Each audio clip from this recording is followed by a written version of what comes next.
Are you ready to receive your communion again? Good. You know, as I said a few weeks ago, you received your first communion, but it is the first communion. Does anybody remember their baptism? Yes, dear. You were baptized at 7, okay. I was just a little one, so I don't remember. And they didn't have video in those days. They barely had movies. Yes, dear. Pardon me?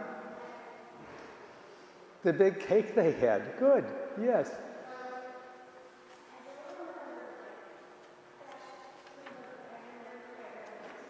Oh, your brothers and sisters, yes, that is really good. So sometimes we don't remember our own because most of us are little ones like this. But with video now, we can always watch it if people did do that or take pictures.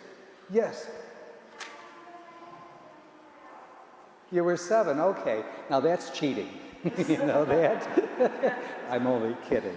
Yes, sir, one more. You were about 3 months old. I think I was about 3 weeks old. In my day, you had to get baptized right away. All right, so that's good about baptism. Now, who remembers their first communion? Aha, therein lies the difference. That was a very special day because you were older, and you were in 2nd grade, and what happened was your family and friends were here. Was it Saturday, like the 30th? The 7th. You know what? You know why I wasn't here? Because I was in Turkey. Like in the country. And guess what? I was visiting Ephesus. And you know who went to Ephesus? Yes. Whose name are you? Luke. Yes, the story is that Luke went to Ephesus and painted a portrait of Mary, our mother, who was living with St. John. Isn't that wonderful? You do art too, yes, he's a physician. He's a physician and an artist. In fact, according to tradition, there's an icon in Ephesus that Luke painted, the very first portrait of Mary. Isn't that wonderful that you share that name? And that's how, and you know who got him there? The person we're reading about today in the Acts of the Apostles. It was Paul who called Luke and Barnabas and all that crowd to go to the Gentiles to help them become followers of Jesus. So that's one of your missions too in life, right? To help people follow Jesus. And how do we do that, boys and girls? By being fed. By being fed by whom?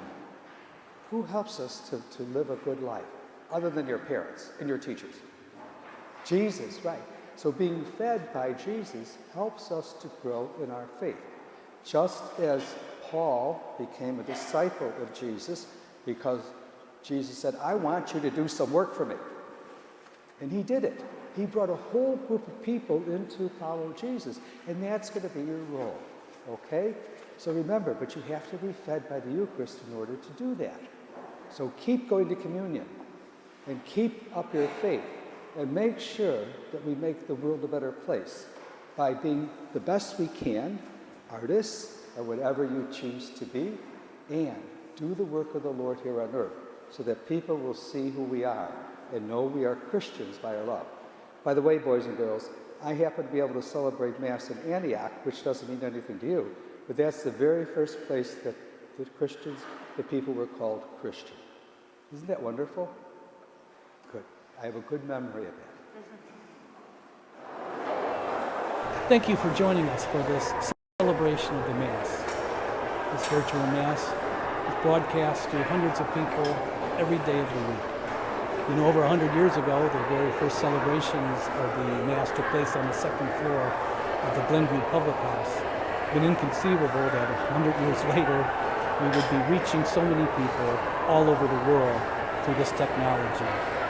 If you'd like to support the ongoing broadcasts of OLPH's Masses, please go to our website, go to Give Central, and you'll be able to support the ongoing outreach of this virtual ministry. Thank you for your support. Most of all, thank you for joining us in prayer. God bless you.